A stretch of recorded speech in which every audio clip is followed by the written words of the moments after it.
If you don't know who I am, I'm Dina Cataldo, and I am the coach for lawyers who feel overwhelmed, stressed out, and want to build their practice, maybe even build a business on top of their legal practice, but don't want to feel all the stress and all the overwhelm.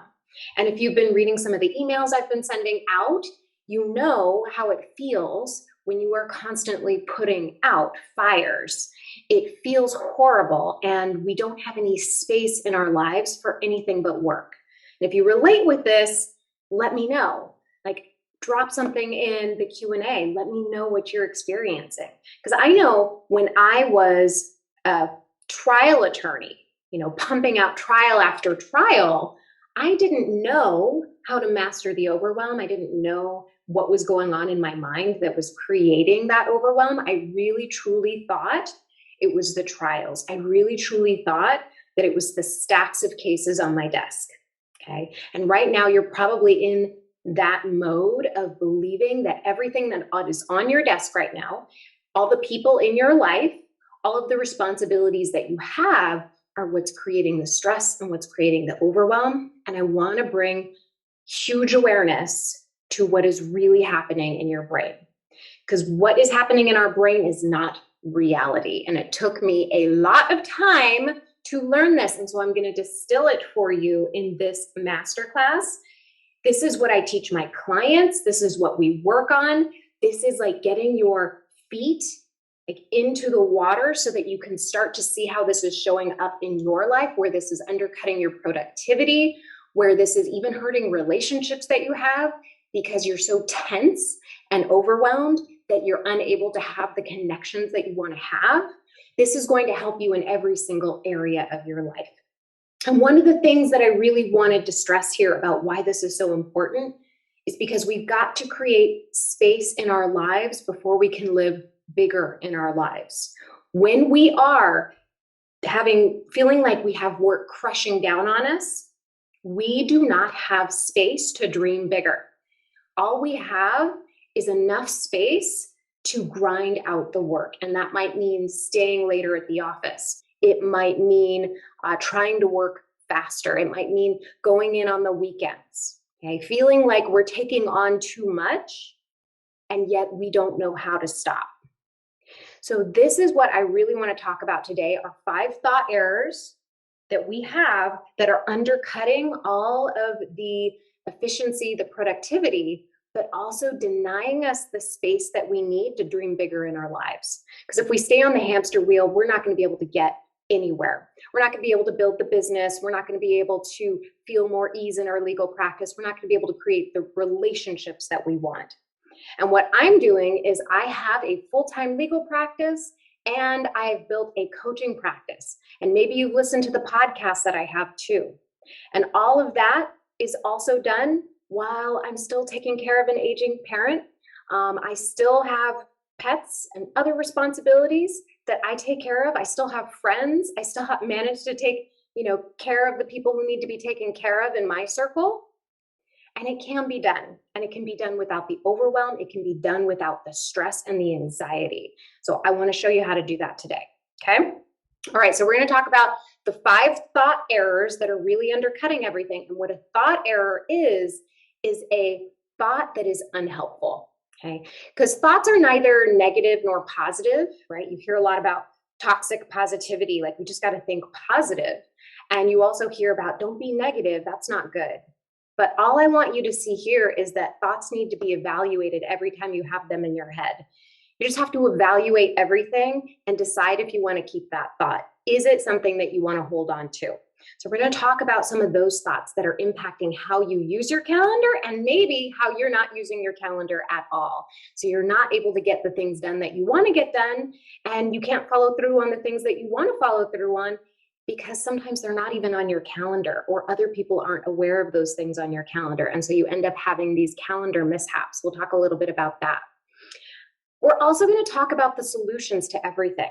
Okay, we're going to talk about the solutions to all of these thought errors. And at the very end, I'm going to take you through the 7-step process. Okay, I'm going to walk you through this. This is what I do. This is what I teach my clients about how to use their calendar, how to manage what is going on in their life, right? Every single one of these, even if you think that it doesn't apply to you, I want you to listen hard, because in some way, shape, or form, you've probably had a thought like this. And this is what I want you to take out of this going forward after the masterclass, when you are working on this in your own life, because I can be here for an hour with you. I can talk you through this for an hour, and you could say, yes, this is really great. I'm totally going to start this. This is going to be just life-changing, which it will be if you let it. But you've got to take action after this masterclass. You've got to be there understanding what's going on in your brain. You have to be able to see it and remind yourself of what's happening in your brain, or you will fall into the same traps that you have over and over again. You hear something really great, it sounds fantastic, I'm totally going to do it, you're all gung-ho, and then real life hits you, and next week you decide, you know what, I just don't have time for it, I'll do it later. I don't want you to do that. I do not want you to take what you learn in this masterclass and flush it down the toilet, because it's so easy to do that. And it's natural, because our brain doesn't want to do hard things. Our brain wants to revert to the old way of doing things, because that's how it knows it survived this long. You made it through law school, you've gone through as far as you have in your legal practice, and you've been just fine. But what I want to show you is a better way, a way that is going to get you the results that you want, and a way that is going to help you live bigger in your life, because you're going to create the space so that you can actually dream. Because right now, I'm guessing you don't have time to dream. You don't have time to think about other things. Right now, all you have is fire after fire that you're trying to put out. So I want you to take what you get here, and I want you to implement it. And about halfway through, I'm going to talk to you about what coaching is, because I'm going to tell you exactly what our brain does with this kind of information and why coaching helps counteract it. I want you to see what happens, and you can coach yourself. Okay, you can coach yourself if you take the time to every single day, every single week, check in with yourself and see what's going on in your brain. You can do that yourself too. Okay, all right, so let's get started. All right, let's talk about number one. I never have enough time. I don't have enough time to work out, relax, journal, fill in the blank, whatever it is. I just don't have enough time. Excuse me. So how do you know you're having this thought, right? This is the first thought error.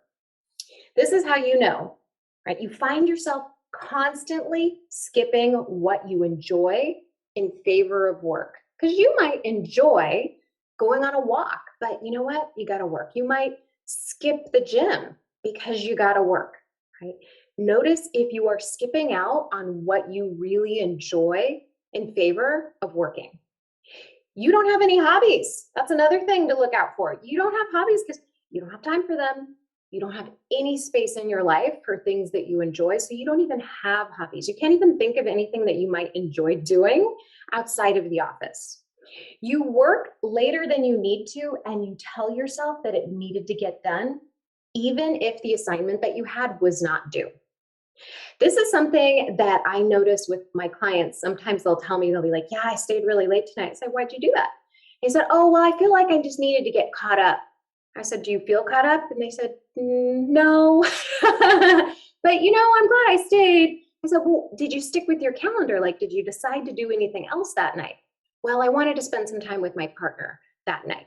And you didn't get a chance to do that? No, I didn't.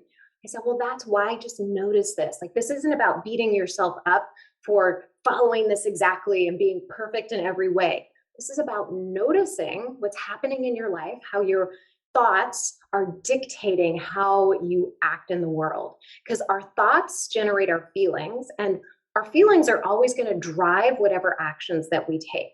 So every single action that we take during our day is the result of a thought that we have had. Okay. So when you're thinking the thought, I never have enough time, right? You do these things. Another thing that you might do is you might fiddle on social media and you check your email instead of doing the work that you had planned. And of course, when we do any of these things, what we're doing is undercutting the fact that we had plans at all. So of course we never have time because we are just kind of spending it everywhere. We're not paying attention. We're not focused. We just give it away. And this is the fix, okay? The fix is first off, just plan you time first. And I'm going to talk more about this when we get into the 7 steps on your planning your calendar, you're planning your week. Because when you plan you time first, you're going to want to protect it. When you start savoring the time that you have to spend with yourself, the time you get to dream so that you can dream up all those big things that you want to do with your time, you are going to want to protect it. And so you will start to learn that this is something that is a fixture in your life, something you want to keep, right? Then you start entering in commitments with your friends, commitments with your family. And then you put in everything else. Work comes last, right? Never thought you'd hear a lawyer say that, right? Because everybody in the legal profession says work first. Be a people pleaser first. Do everything for everyone else first. I'm telling you to put you first. And that might sound really selfish, right? It might feel kind of like, whoa, can I do that? Almost like you're doing something wrong. I'm going to tell you right now, that is the only way that you are going to create more ease in your life, more peace and freedom in your life, is to put yourself first. And I'm going to tell you right now, it is not the easy thing, but it is the necessary thing in order for you to create the space that you want. Okay? We'll talk more about that. I know, putting yourself first is not the thing that people like to say. It sounds like it's selfish. It sounds like it's, yeah, right? But how many times do you put other people first, but you don't put you first? I'm betting very few of you who are on here right now have put yourself first. Now is the time to start learning the better way to do it, to create time for other people, to be able to serve other people better. It's going to come down to serving yourself first, to filling up your cup first. So the second thought error, calendars, they don't help me get things done. This is a thought that people have. You might have it right now. And this is what happens when you think this thought. These are the actions that come from this thought. You know you're having this thought because you jump into projects without a plan. You start your day, you sit at your desk, and you're like, okay, there's my inbox. I have my phone messages I got to check. Okay, what do I start with first? Okay, I guess I'll just pick something and then just go. Okay, what's the next thing that's due today? I'll pick that and just go without sitting, taking a breath, and planning out what needs to be done. If you're jumping into your projects without a plan, you are going to be frittering away time unnecessarily, and you're going to be distracted throughout your day. I'm just going to let you know that right now, because you're not going to have the focus that you need to focus intently on that project. You're going to wait until the last minute to do projects because you're relying on that adrenaline rush, not ease, to do the work. When I first understood that I didn't need an adrenaline rush to get things done, it was like a revelation to me.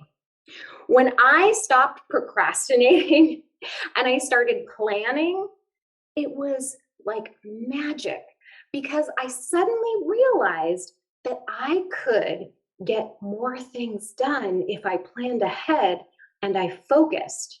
And that's something that you return to over and over again. And whenever I'm in a situation where I have multiple tasks that I want to do, I mean, today's an example. I have multiple things going on. I took my mom to a doctor's appointment. I had my regular office duties. I have this master class. I was sending out emails for it. I had a coaching call this morning. I had my podcast. I needed to re-upload it because my client let me know that it wasn't uploaded properly. I mean, there were things that were coming up, things that were popping up, and that was just handled because I had a plan, and I already had a plan for it. And so even though little things were popping up here and there, it was easier to navigate my day, to stay focused on my work, and then just shift myself into a new task that I needed because I planned ahead. And I'm going to show you how to plan ahead. I don't want you to worry about that. I'm going to show you how that's all done. And I want you to know you don't have to rely on the adrenaline rush. All you need is a plan. And even if you can't apply perfectly that plan to your day, because things happen like they do, you will be able to find more ease in your day, more space in your day, because you had attempted a plan, right? You have this thought, right? If you're thinking this thought, calendars don't help me get done, you believe that it's the tight deadlines that get you done. This is related to that adrenaline rush. You think that because you only have an hour to do it, that's why you're so much better focused, that you were able to get that project done so quickly. That's not the case. What's really happening is you're creating a situation where your body has to create adrenaline so that you can focus, rather than practicing how to focus without needing the adrenaline. Long term, that is really unhealthy because it's a chronic condition in which we are feeding our body adrenaline and we are falsely keeping that elevated in our body. And that is going to cause things like, well, cancer. It causes things like heart disease. When we're doing that and we're keeping that constant adrenaline up, we are hurting our bodies. The only reason we have adrenaline in our body, the only reason we have that reaction is if we're trying to survive, if we're trying to run from a tiger, if we are trying to avoid a collision on the freeway. We have that adrenaline rush so that we can focus, hyper-focus, save ourselves, and then our body regulates itself, gets rid of that adrenaline. It's supposed to get rid of that adrenaline. But when we have it artificially raised all the time because of the way that we are working, the way we are artificially creating these deadlines for ourselves, then we are going to cause long-term health damage. That's just a little side note. And we're always going to feel stress and anxiety. That is what we're trying to avoid. We want more freedom. We want more fun. We want more ease. We don't want more stress and anxiety. Okay. This is the fix. The 7-step process I'm going to show you. That's the fix. It's thoughtful planning. That's what it is. It's just thoughtful planning. And it's always going to keep at the forefront ease and fun. I want you to keep those in mind, ease and fun. So let's go to thought error number 3. Well, you know what? A different planner, well, that would help me, right? And you know what? Another thought you might have is related to this. Multiple planners would be so helpful. So helpful. No, I want you to recognize this. Different planners are not going to change things for you. And if you are into this, then you have probably noticed this. You've probably noticed that when you have a different planner, maybe things are a little bit better for a little while, and then they go downhill. And then you get another planner thinking like it's the planner's fault that you're not getting things done. No, it has nothing to do with the planner. It has to do with our thoughts. How you know this is a thought that you're having? You keep buying new planners. You think that's going to solve the problem? Maybe you miss appointments or they pop up unexpectedly. Your assistant schedules appointments when you have something else planned. Those things will show up in your life if you're having this thought. The reason I'm putting so much emphasis on these thought errors is because if you want to move into a system like the 7-step process I'm going to show you, where you are creating more ease in your day, you're going to have to pay attention to what your thought errors are. You're going to have to pay attention to the beliefs that you currently have about your calendar, the beliefs that you currently have about time that are preventing you from implementing the plan, that are preventing you from creating efficiency in your practice, that are preventing you from having more ease in your practice and your day.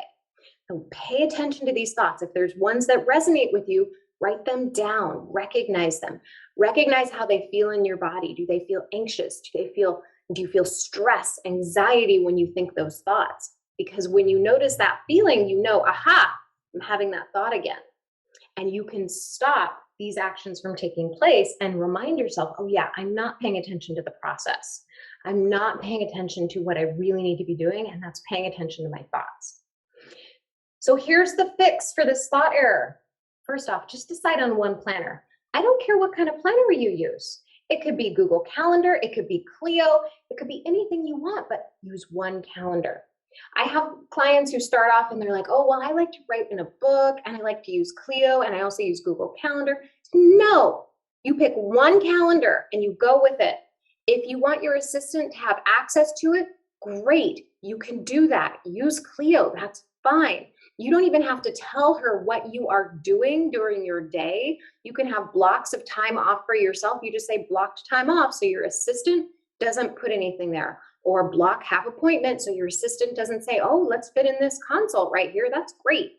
No, block off your time. Make sure that your assistant knows that you use one calendar and that she's not to, or he is not to put any other items on that time. The next thing, use it. Do not let it sit. Do not let it languish. It's got to be used. It's got to be kept up to date, or you are going to have these same issues. And the next thing to do is have a conversation with your assistant. Make sure that you are having a line of communication with them that allows you to let them know what you need, and they will then be able to help you better. All right, so let's go into thought error number 4.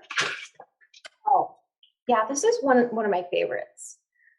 I can't plan because I just don't know how long things are going to take. And related to this is emergencies always pop up. I just can't plan anything.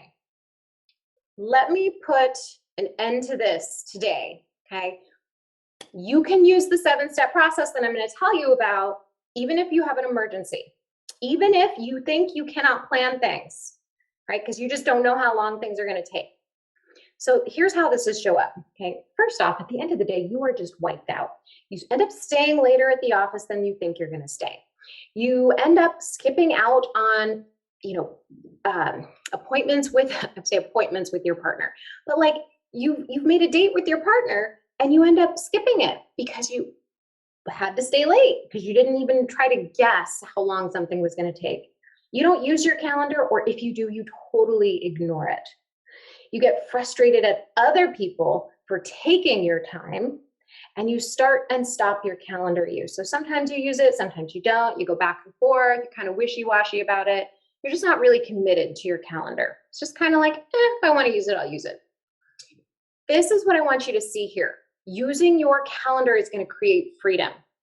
If you are stuck in this mindset that you cannot structure your time, that you cannot manage your time, that you are unable to use a calendar effectively, you're never going to be able to use a calendar because you keep thinking and keep telling yourself you can't use a calendar.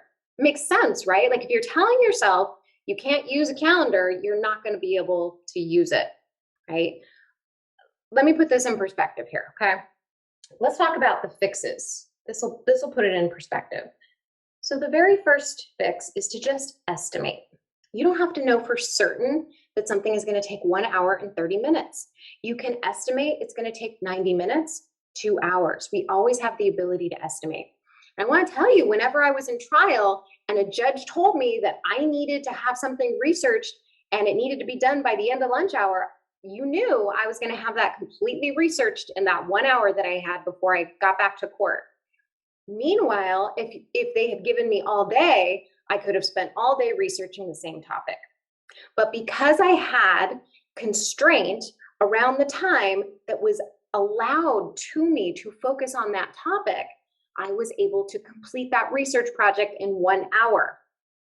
This is important because what's happening when you're not using your time effectively is you are not constraining your time around your assignments. You're not constraining your time around different projects that you have, and you're allowing yourself to get pulled in different directions when you're not using your calendar. If you use your calendar, you will be able to put aside 90 minutes, 120 minutes, be able to put that aside so that you can focus on it. You're not being distracted by phone calls or emails because that's not what you're doing during those 2 hours. Those things are set aside because that's not your focus. When you use a calendar, you're going to have that 90 minutes, 120 minutes exclusively for that project. And then you're going to have time allocated to check emails, allocated to check phone messages. So I want you to recognize that the calendar is your key to freedom here. It's your key to focusing. If you are not getting things done, it's just because you're not focused and there's just some mindset that's going on. This is what I help my clients with. So I don't want you to feel like there's anything wrong, okay? There's nothing wrong with your brain. We've never been taught this. No one pulled us aside in law school and said, hey, you want to learn how to manage your calendar? Let me show you how. No, what they've taught us to do is grind and to grind out work. We get to a law firm, they want us to grind out work. They want us to be a bunch of people pleasers so that we grind out more work and we stay later at the office. What we're learning here is to trust ourselves. What we're learning here is to really build self-confidence. We're building self-confidence in how long it takes us to get things done, that we can get things done, that we can create space in our day so that way we can have some space so that we can dream. We can dream about the things that we want that aren't work-related maybe. All right, so another fix is to drop perfectionism. Drop perfectionism. This is not meant to be perfect. I do this. I'm not perfect. I don't look at my calendar and say, wow, I'm just going to get like, I look at my calendar and say, okay, well, that's my day. But does it have to be perfect? If I miss something, like if I miss a, what am I going to say? Like miss a workout, right? Like there's a workout I miss. I'm not going to beat myself up over it. And the reason I don't beat myself up over it is because it's not helpful. First of all, it doesn't feel good, but also because I trust myself that I'm going to get back into it the next day, right? That sometimes things happen and I'm okay with that. I don't beat myself up over it. I don't feel guilty about it. If it gets done, it gets done. If it doesn't get done, it's fine. I mean, we are still here. You are still alive. I am still alive. And I'm sure that over the course of our lifetime, we've had things that we have missed and we're still here. We're still surviving and we are still excellent at what we do. So I want you to recognize that you don't have to be perfect at this. And there's no need to beat yourself up if you're not perfect at it. In fact, it's impossible to really feel good about your calendar and creating space while you're beating yourself up. It's just, you can't do them. You have to love yourself the whole time you're doing this process. And that's part of the reason why I love working with lawyers on this kind of stuff, is because it brings up so much of the brain junk that we have around our self-worth, around our confidence, our trust in ourselves, and our self-love. So if that's coming up for you right now, because you're hearing some of these things, just know that that's completely normal. All right, so I want you to also look at this as a commitment. Like really working on your calendar and your skills is a total commitment to yourself. It's a commitment to living better. And if you look at it in terms of like how you would talk to your toddler, right? You have a toddler and they're not walking. You wouldn't yell at them or berate them because they weren't walking yet, right? You're like, come on, why aren't you walking already? You're taking too long. I don't have time for this. No, you would never do that. You would be loving to them. You would be kind to them, whether they were walking or not. You would love them no matter what. That's what I want to see you do when you start implementing what we're talking about here today. Okay. Just look at this as a commitment. You're committed to them, right? You'd be committed to your toddler. You'd want to help him get it. You want to help him walk.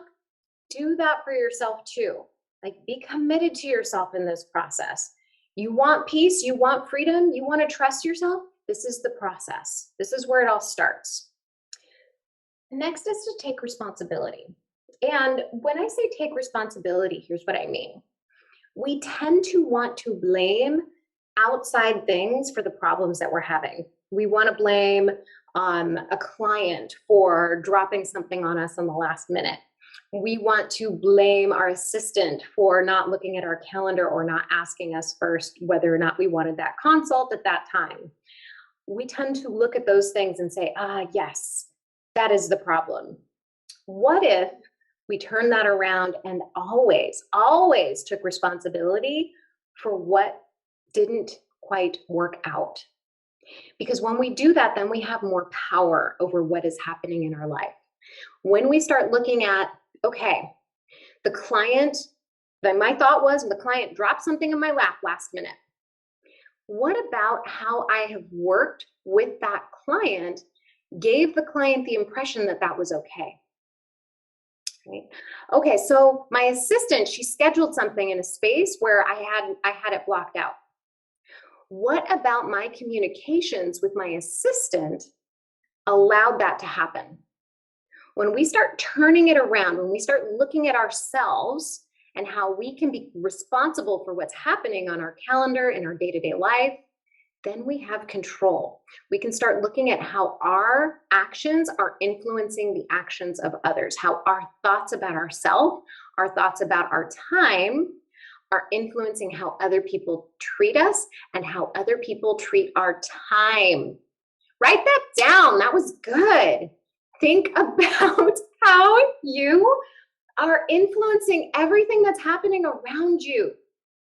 Think about it. Think about how, when you don't feel like you have enough time because your first thought is somebody else is cutting into your time, how you can turn that around and say, how did I make that possible? Because then you can start using your brain power for good. You can start saying, yes, I know exactly how to solve that. I know that there's a boundary issue happening with my client. I know that I'm not communicating effectively with my assistant. Like when you start really looking at these things, that's when you can make change. Ah, that was good. I hope you watch the replay because that is coming. That is going to come to you. All right. Number 5, thought error. Okay. This one comes up a lot. Okay. I have to get it all done right now. This especially comes up with a to-do list. So you might have had this experience where you just do this brain dump on a piece of paper, all the things that you need to get done. You write it all down and then you look at the paper and you just freeze like a deer in the headlights. You're probably thinking something to the effect of, I need to get this all done right now. You'll know that you're having this thought if you're stressed out looking at your to-do list, or maybe you don't even write a list because it feels so overwhelming even thinking about what you have to get done. And then you also have this, okay? If you don't get it all done by the end of the day, by the end of the week, you start beating yourself up. You start saying things to yourself like, I need to work harder. I should be working harder. Maybe you stay later at the office. Maybe you work through your lunchtime. Maybe you skip workouts. You're working, grinding all the time because you think it needs to get done right now. And instead of getting things done, you just keep checking your email and social media. You're feeling this anxiousness and your brain wants to feel better. And so what it does is it goes to these different things to numb out. It could be social media, checking email. A lot of people, it's drinking wine after work because they just don't want to think. They totally want to shut down. And instead of feeling the emotions, instead of just working through it and processing it, they go for a glass of wine or they go for extra food, right? Real easy with COVID when you're at home and you're stressed out working on your computer, just think, oh, well, the refrigerator's like 30 feet from here. I can just get up and go walk over to the fridge.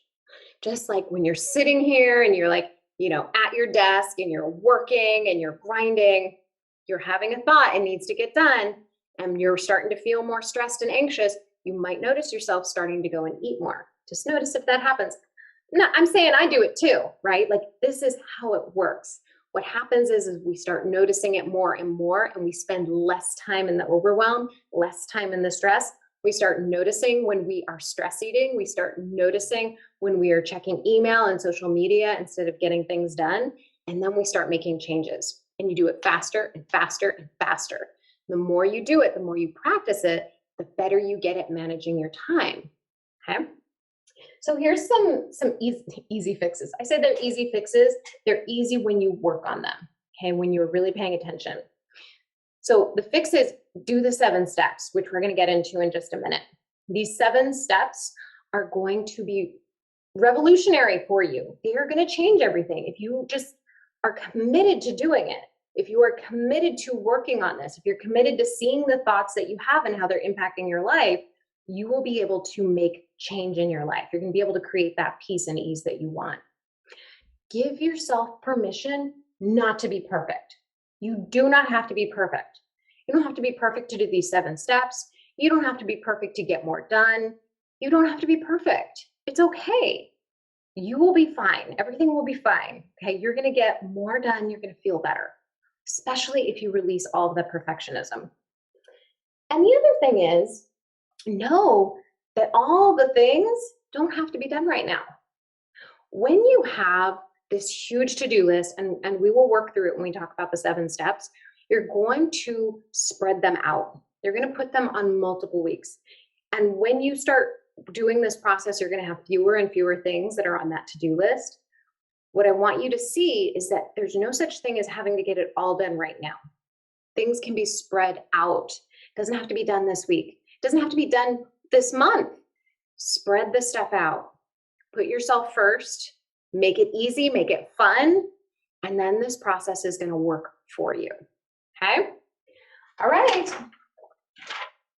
We found through the first half of this, okay? So I want to talk to you about what your brain might be going through right now, because that was a lot of information. So this is, you've seen all the problems. Well, you've seen 5 of the major problems. These are 5 of the major problems I see when I talk to clients. And your brain might want to revolt right now. It might be thinking something like, you know what, I've tried calendars before. I've tried organizational systems before, planners before. It's not working for me. It's just not working for me. Another thought your brain might be having is, this sounds hard. It sounds like this is a lot of work. Another one is this is a lot of information. What am I going to do with all this information? I don't know where to start. I want you to know all of this is normal. Every single thought that you're having right now is totally normal. You can be having all of these thoughts and still know that you need to have a system. Right? But your brain wants to make things really easy. It's not really built to use a lot of energy. What it wants is to have habits in place that will help you survive. And so far, you've created a lot of habits in your life. I mean, we are our habits. Our identity is the habits that we create. If we want to change our identity, if we want to live bigger, if we want to create more peace in our life, if we want things to be easier and more fun in our life, while working the hours that we do, while having the commitments that we do, we have to start doing things differently. Because everything that you've done so far has kept you alive to this point, right? Like everything that you've done has made you incredibly successful to this point. Now, if you want to change things, if you want to grow, if you want to do something different, you've got to do things differently. That's the essence of what I am training here tonight on. Is if you really want to make change, you've got to just totally spin it all up. You got to say, brain, I see you're having all of these thoughts about how scared you are that this isn't going to work, that this is going to be hard, that this is a lot of information, that I don't know where to start with this. And then you have to say, okay, I'm going to go for it anyway. I'm going to be uncomfortable because it's going to feel uncomfortable creating change. It always is. Anytime there's any growth, it's going to feel uncomfortable. We think it's going to feel exciting and new and just like super shiny and like we're getting a new car. But really, it feels like we're going to throw up a little bit. That is what growth feels like. So I want you to really be aware of what your brain's telling you right now. And I want you to comfort it. Yeah, you heard me right. I said comfort it because this is all about love. We want to love ourselves through this process. There's no room for beating up on ourselves or hating on ourselves because we're not perfect here, or devaluing ourselves because we haven't gotten the process right by now because our brain's telling us we should know how to do this by now. No, we shouldn't know how to do this by now. And if you're here, you know that what you've done so far has been great to get you where you are. I mean, you've got a roof over your head, you're doing really well, but you don't feel right. You know there's something off. So that's why you came here tonight, that you wanted to have something that would help you move past that, to help you live the life that you knew you could have, right? So just recognize like all the emotions that might be coming up right now after just hearing that first half of what we talked about in the masterclass. And I want to walk you through something. This is where I'm going to talk to you about coaching, because coaching is my favorite thing. And if I didn't have coaching, I don't know where I would be, because I went, how many years? 10 years of my legal practice without coaching. I don't know how I did it. I was grinding all the time. And when I found coaching, it was like a light bulb went off and it made my whole life easier. Coaching is about understanding your mind instead of fighting against it. Like, how many times do you feel like you're just like bumping up against this wall because you're just not getting things done and it feels like you're not making any progress? I mean, that's how it felt for me. But once you start recognizing what's going on in your brain and stop fighting against it and just start understanding it and having a conversation with it and recognizing that, you know what, the thoughts that we're having aren't true and I get to decide what I want to think. When we start to really know that, right? Because right now you might be hearing that and you're like, what is that? But when you really start to know that, that's when the change happens. And you can't calm your mind down until you learn how your mind works. So if this is like what I've talked to you about so far has resonated with you, I want you to do something right now. I want you to book a strategy session with me. I'm not going to charge you for anything. I'm not going to sell you anything unless you want to know more about coaching and how you can work with me. But what I'm going to do is show you how your mind's working. Like, this is what coaching is, learning how our mind works, learning exactly what is happening when we're stressed out, when we're overwhelmed, when we're not getting our work done, when we are snapping at our partner and we're apologizing constantly instead of just having a relationship that's easy and fun. Like, when we start recognizing what's happening in our brain, that's when we can make change. Like, the biggest thing I can do for you here in this masterclass is to give you huge awareness about what's happening in your brain. And I know that if you go through this and you go back and you watch the replay, I want you to see what thoughts are coming up for you. I want you to see where your brain froze up on you and where your brain wanted to argue. Because those are the points where your brain is having difficulty getting through to what I'm teaching, and that's cognitive dissonance, and that's totally normal.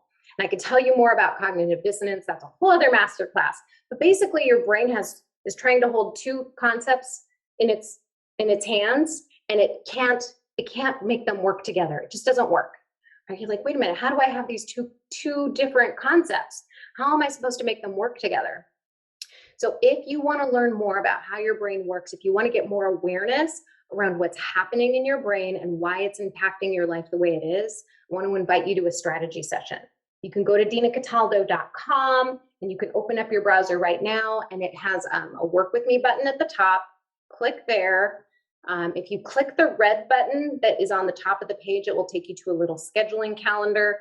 Pick a day and a time that work for you, and then we'll have a chat, okay? And you can, if you don't see a time that works for you, I want you to email me. I check my email. I saw one gal who emailed me today. Hello, Alex, how are you? Like, just email me and let me know, hey, like, I don't have a time that I see that works for me. Are there a few other times that might work for you? These are some good times that work for me, and I'll get back to you, okay? But if you want this awareness, if you want to really start digging into what's going on in your brain, coaching is the best way, okay? All right, so let's talk about the 7-step process. So first off, make it fun. Make it fun for yourself. These 7 steps aren't punishment. Okay, calendars aren't punishment. They're not a way of creating, like, you know, when I hear the word discipline, okay, I have a lot of connotations around the word discipline. It sounds hard. It sounds punishing. And maybe you have those same connotations. And you might be telling yourself, I need to be more disciplined. I need to be better at this. I should be better at this. But what I want to offer to you is that you make this fun, that you find ways to infuse fun into planning your calendar. I know, right? Like, who talks about this stuff? But yeah, we're gonna make this fun. You can set up this hour, because this whole process should take about 1 hour. Okay, so that 1 hour that you were spending on your whole week, you're gonna get back so many hours. You're gonna get so much time back, and you're gonna feel so much more ease when you do this. Just invest this 1 hour. I like to do it on Sunday nights, Monday mornings. It just kind of depends on what's going on in my week. And you can do anything you want. Like, you can have like a nice clean notepad, nice pen, a candle, some flowers out, get your favorite soda, water out, whatever it is you want to do to make this a pleasant experience. Play some music. I love Spotify. Like, just make this enjoyable for yourself any way that you want to. Okay. The very first thing you're going to do takes about 20 minutes, and that is listing everything that's on your mind. So when you are doing this step 1, I want you to take into account everything that might have a date on it, something like little scraps of paper you might be collecting. I want you to put them all in one place. I mean, how many of you have like little Post-its that you just like put all over your desk and they're like crowding your desk right now? Like, take all the Post-its and put them in a stack. We're going to get rid of your Post-its. We're going to get rid of your little scraps of paper. And then I want you to have your email open, and I want you to scan your email. Are there any appointments? Are there any things that you need to do? Like, highlight those emails, okay? And then you're just going to write down a list on a pad of paper, right? Get a pad of paper out, and I want you to just write a list. Just fill it all up with everything. Your trips to Lowe's, Home Depot, grocery store, meal planning, trips you want to take with your kids.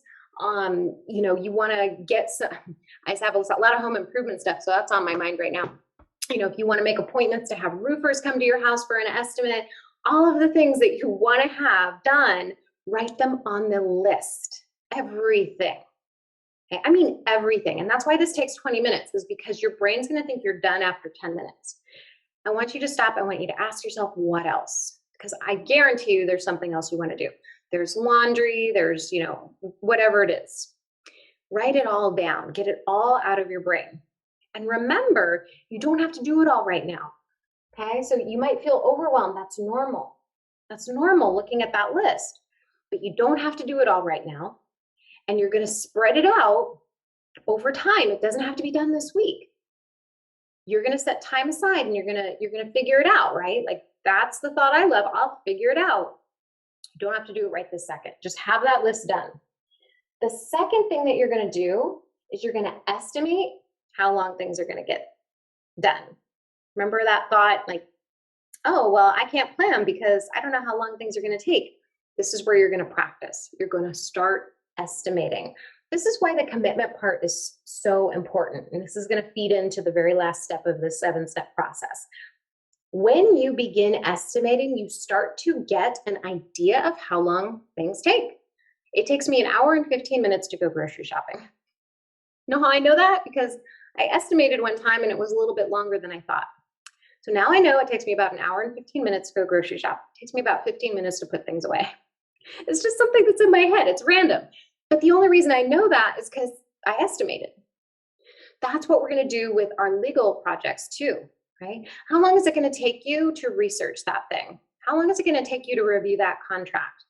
And when you start estimating, you're also going to have a better idea of how you're going to be charging your clients. I have clients who don't know how to charge, like they didn't have a lot of confidence around charging their clients because they weren't sure how long things were going to take, and they were undercharging because they were taking longer than they thought they would take.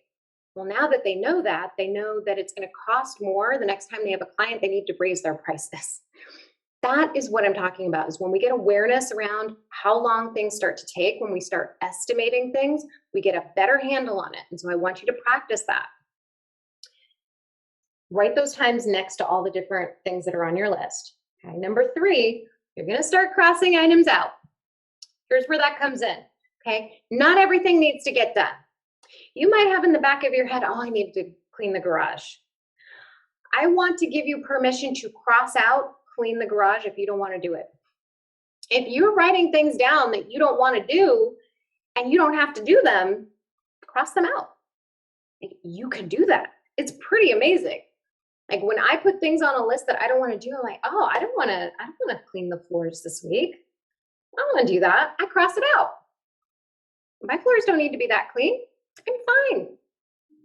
If there's a problem, I can put it on my list next week. But this week, I've decided I am not cleaning the floors. Do I want to clean something else? Maybe, maybe not. I just want you to notice this. Like if you are having a lot of resistance to something and you don't want to do it, you don't have to do it.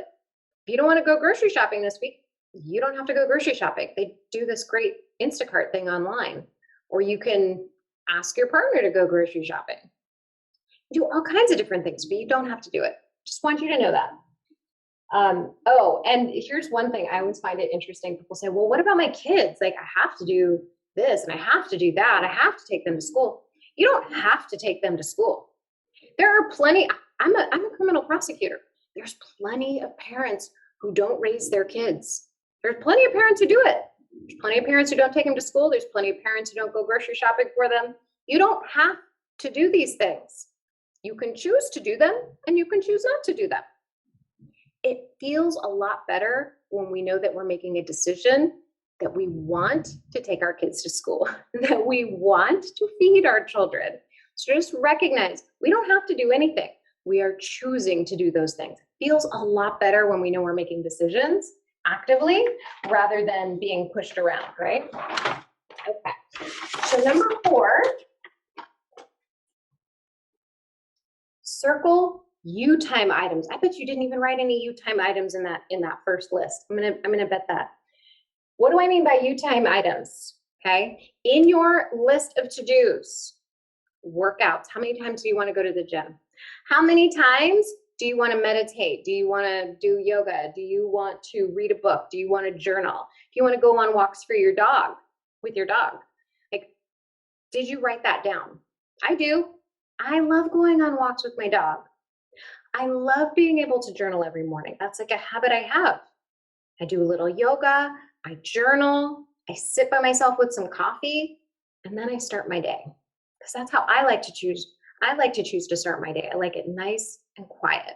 I like to start really grounded. And that was not always the case in my day, right? It used to start out like I jumped out of bed at like 7:45 on my way to work. I hated how I felt when I did that. And so I really worked on nurturing myself in a way where I was creating me time. So that's what some of my me time looks like. It also looks like spending time watching TV in the evening because I know I won't want to do anything else. It looks like going to bed early so that I can wake up early the next day. Like, what are the things that you want to prioritize for yourself?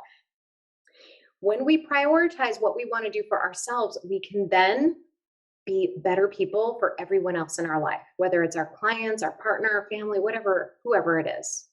Okay, we are not able to function in the way that we can optimally function if we're not giving ourselves that space. Okay, so that's what I really want you to focus on. That's why I put number 4 in here, is really look at you time and how much do you want to spend with yourself.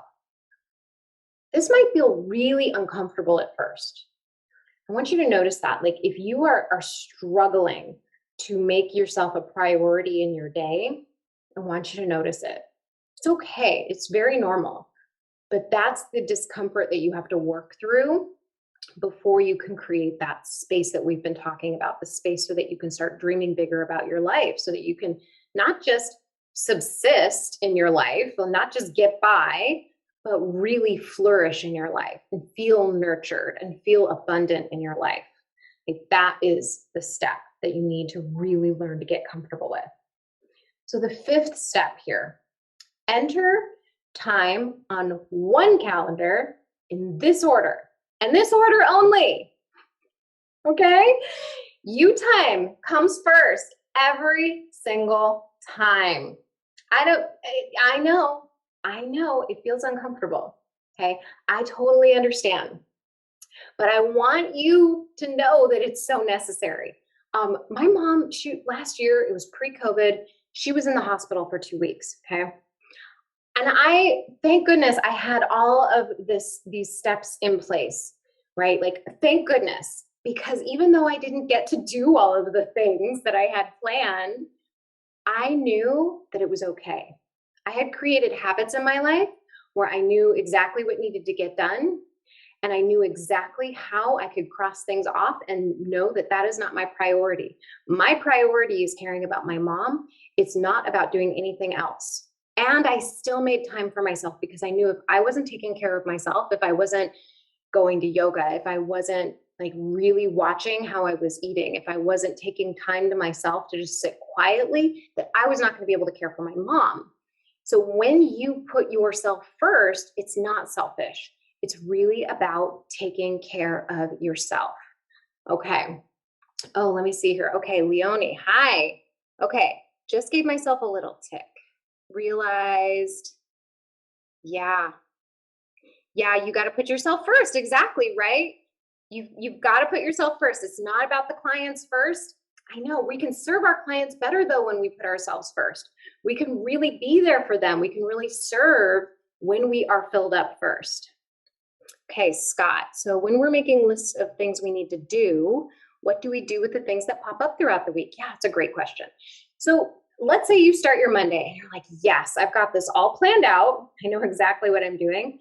And then things start coming in. All right. And you're like, oh, okay. This is where a plan comes in so handy because you know exactly what your deadlines are and you know what needs to get moved. Now, I know a lot of coaches will say, never move anything on your calendar. Don't do it. It's the kiss of death. You'll never get things done. if you just keep moving them. But the thing is the reality is that we will get things on our desk that have a more urgent deadline than other things. And so that's when you have the opportunity to make a decision. It's like, okay, the thing that I had on my calendar that I was going to spend an hour on today is no longer the priority. Now it's this case. I'm going to use this time that I was going to spend on this other matter for this more urgent project. And I'm going to find time in the rest of my week to put in this other matter. And I'm going to show you in a second how we get that done, because in the process of creating the calendar, this is not about stacking things one on top of the other. Okay? It's not about like who can get the most done today. This is about creating space, about abundance of time. And so rather than hammering ourselves and really punishing ourselves with our calendar, we're going to create some space in it. So I'm going to show you how to do that in just a second. So the very first thing here, you enter your time. The next thing you do, you enter all of your responsibilities, all the connections you want to make with your friends, your family. And then the third thing is everything else. Okay, you're going to create space for everything else after that. And that does not mean sandwiching it and like punishing yourself and working till 11, 12 at night doing contracts. This is about really understanding what you want. The more space you start creating for yourself, the more you're going to want to protect it, because it's going to feel really good. So you're going to want to protect it. And so you are going to start noticing. I have one client right now, Arlene, and she closes these huge deals, and she will spend really late nights on these deals. And she realized last week, she was like, you know what? I actually went to bed at a decent hour last time. I told myself I'm getting this done. I made time on my calendar to plan some things ahead. I got them done at a reasonable hour, and I wasn't spending all night working on this contract. And that was huge. When we start recognizing where this stuff is showing up for us, we start to change things. But the first step is awareness. So you got to get this awareness, and that's exactly where this is coming in. So this is, Scott, this is what I want to show you. So on number 6, you're going to create buffer and blank space. You can do this in a lot of different ways. I like to do it after client calls. I like to give myself 15 minutes just to relax, use the restroom, get some water, whatever it is I need to do to reground myself to enter into the next project. And then if I'm at the office, that doesn't always happen, right? Like I might have some buffer time, I might not have some buffer time. But what I do allow myself are some creature comforts so that I'm not constantly like having to need the 15 minutes to go to the restroom and do all of that. Like I have some creature comforts there. But one of the things that's been really helpful for my clients is really just creating some space anywhere they can and overestimating how long you think things are going to take. So if you think a contract review is going to take 30 minutes, maybe estimate something like 45 minutes. So that way you have some time blocked off. No one else is going to schedule anything during that time, and you have a little bit of extra space. You can also, when you're looking at your calendar, be really mindful of whether or not you have a tendency to stack things on one after another. And what I mean is this. Okay, you've got a 15-minute client call, and then you've got stacked on top of that another 15-minute client call, and then 30 minutes of contract review, and then another 15 minutes this, and another 45 minutes business development, and you just have it all stacked on top of each other. Instead of doing that, give yourself a little grace. Have a few minutes here, a few minutes there in between. And then when a project comes in that was unanticipated, you may have some extra time to play with. And that's what helps create that spaciousness, that freedom. Okay? Another thing that helps create that freedom, especially in creativity for your practice, and this is where I see my clients who are building their legal practices, this is where this comes in really handy, is once they calm their brain way down, right? Once they learn that they're creating the overwhelm and that they have control over their thoughts and they start to really see how the process works, right? Sometimes this will take months, sometimes it'll take weeks. It just kind of depends on the client. But when they start calming that down, they start automatically going into dream mode. They start to think, wow, like what is possible for me? What is possible for my practice? And so once they have this time, sorted out, they start to feel this peace around time. They can set time aside for the business development. They can set aside a time to really dream about, okay, well, what systems can I put into place to make my day-to-day easier? so that when you have projects like that coming in, maybe they're not coming directly to you. I don't know exactly what kind of law you practice or if you have any associates working with you or assistants or how that works, but there may be systems that you can put into place so that if something's coming in, that you have the ability to have some space, meaning, maybe your client isn't necessarily dropping something on you in the last minute because they're having, you've had discussions with them, someone else has had discussions with them about how long it takes to get things done. I'm trying to think of situations where that's happened with me. It's like when I'm in court, it's like, oh, the judge suddenly wants to know something. I said, okay, well, that's the most important thing. Anything the judge wants, I'm on it. I got to drop everything, and that's okay. That's just the way it is. A lot of it is just releasing the fact that we don't, recognizing we don't have to do everything. It's all going to be okay. And if the judge wants something, they're my priority, and I've got to take care of them just like I would one of my coaching clients, right? It's like, I'm there to take care of them. I want their job to be as easy as possible, right? So that my job is as easy as possible. Okay. So the last one is, and this is the most important one, is to evaluate your weeks, because this is not just a one and done thing here. Okay. This is not just, okay, I've mastered the calendar, I'm totally zen now. I've done it 1 week, nailed it. No, it's an evaluation process every single week. So before you plan your next week, look back at this past week. Where have things come up unexpectedly? We were talking about how a client might just drop something on you on the last minute. Well, what if you were looking at it from a place of, personal responsibility? How might you approach that problem? You might ask yourself, okay, well, what conversations do I need to have with future clients so that that doesn't happen, right? So you recognize, okay, that's what's happened this past week. I need to take a look at that. How can I make that easier for myself? You can do things like what I did is I did a whole evaluation of my morning routines. And I do that periodically. How do I feel in the morning? Do I feel like I have enough time to myself? Do I feel rushed at all? Where is it that I feel anxious or stressed out? What is happening in my day-to-day that I want to evaluate so I can change it during my week? Do I want to change when I check my voicemails? Because there's all kinds of systems that we can enter. You could start looking at, when you're looking at your notifications, you're looking at your emailing systems, your voicemail systems, all of that. But one of the things that I do personally is I tell people on my message, this is when I check my voicemail. Is that working for me? Is that accurate? Am I really going to check my voicemail on Monday, Wednesday? Or should I really be doing it Tuesday, Thursday, Friday? How do I want to do that? And how do I communicate that to people so that when they leave a message, they know what to expect? Because that's really what they want, right? They want to know what to expect.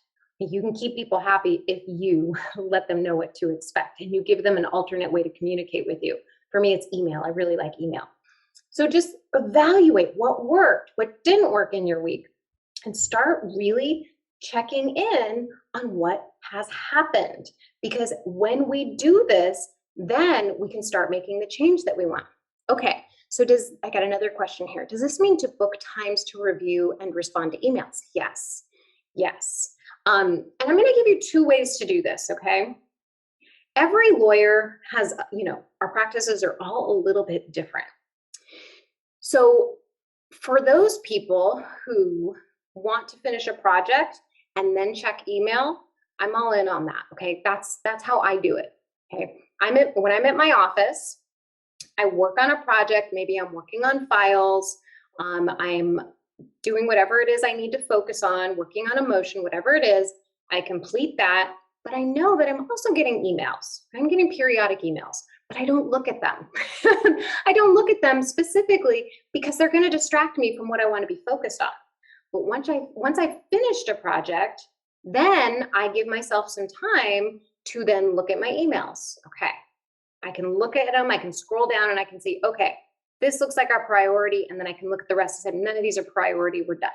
I don't do anything else on those. I just look for the priority, and then I do that. I do that one priority email. I don't do any other emails. And it's hard for a lot of lawyers because they think, I need to respond to this email right away. But think about how you are training people to communicate with you. Do you want them to believe that you are at their beck and call every moment of the day or night and respond to their email right away. Like, is that what you want? If that is what you want, you go right ahead, okay? But ask yourself whether or not that is helping with your stress levels, your anxiety levels, and whether or not that feels good when you're in relationship with that person. So that's one way to handle it. Another way to handle it is to block out time to respond to your emails, which is in essence how I'm doing it, but I block out that time periodically throughout the day. Same thing with voicemails. Like, I know other attorneys that I work with, they block out time periodically through their day to check their voicemails. They'll check them first thing in the morning, at lunch, and then at the end of the day. And they'll say, I will respond to you within 24 hours, whatever it is. I check my voicemail less frequently because I'm not on that same kind of, I don't have clients coming to me like that. You know, I work for the government, so it's not the same kind of a system. But when you have large amounts of email coming in, you've got to maintain your focus. So find a way that works for you, whether it's blocking specifically time, maybe first thing in the morning, one time at lunch, maybe at the end of the day to look at your emails and prioritize. Cleaning out your inbox. Sometimes you just might want to clean it out, but only using 30 minutes to do it. And if you have emails left over, you leave them. Like, that's it. I allocated 30 minutes and I'm done. I did the most important emails that I could. I hope that answered your question. There's a lot of different ways you can do this. What you've got to pay attention to is what feels easy for you and what gets the job done. What gets prioritized, what gets your attention immediately versus things that do not need that kind of attention. Okay. Thing I want to tell you here is this is a process. Okay, you are retraining your neural pathways. That is what is happening in your brain right now. Like, you've taken a lot of information, and I really appreciate so many of you staying. I know we're a little later than the hour, but I think it's worth it spending this time with you. Like, if you have questions, like, feel free to keep asking them. I will answer all of them. I'll stay on as long as you have questions. When we are retraining our brain, it takes energy. When we're creating new neural pathways, basically it's this. Our brain has a GPS system, and we've trained it to go in one direction all the time, doing the same things all the time. Like, if you have a commute to the office, it's really easy for you to get to the office. You know the same turns every time. You know where the stop signs are, the stop lights are. You know all of the twists and turns of your journey there. And when you are trying to find a new way to get to the office, you've got to make a different turn, and you really have to pay attention. You've got to concentrate on taking that new path to the office because your brain wants to go the old way. It's just really easy. But now that you have new information, now that you have new ways of doing things and thinking about things, it takes more work, it takes more energy, it takes more focus. And our brain wants to conserve energy. It doesn't want to use it. Our brain is really a powerful machine, and we've got to work it, right? It doesn't want to do the work on its own. We actually have to work it. We've got to refocus it and train it. So you can do this. I want you to know you can do this. This is not something that we are born learning. I swear we should be learning this in elementary school, but we're not taught this stuff. No one teaches us this stuff. And so if this is all new to you, if this is all kind of like ringing bells right now, and you're like, yeah, that makes a lot of sense, that's because this is all just a natural process of our brain. This is how we process things. And then if we want to refocus it to get a different result, this is what we need to do. The 7-step process that I walked you through, we've got to refocus it. We've got to do something differently in order to get a different result. And if you're here, I know you want a different result. So if you want to learn more about what's going on in your brain, if you want to learn more about why you have the result that you have and how you can focus your brain in order to get what you want, I want to offer this to you. Come and join me for a strategy session. Just come to the website, go to the Work With Me tab, find a time that works for you. And if you don't see a time that works for you, email me, dina@dinacataldo.com. This is the best way to really retrain your brain, is to have somebody who's going to walk you through your brain every week. Like, that's what I do with my clients, to help them evaluate what's going on in their brain so that they can refocus towards what they want. You can do this yourself too, but it takes a lot of work to do it. And most of us don't want to do it alone. So if you want that support, if you want someone who's going to help you refocus your brain every week, I'm here for you. And if you don't have any more questions, that's it for tonight. Thanks for being here. I'm going to send out a replay, so you'll be able to watch this again, and you will be able to kind of go through those spots. Like, our brains want to have blank spots when it comes to the things that are really most impactful to us, because it's that cognitive dissonance where we have like a block. We can't hold two ideas at the same time. So listening to all of this a second time might just help it sink in a little bit deeper.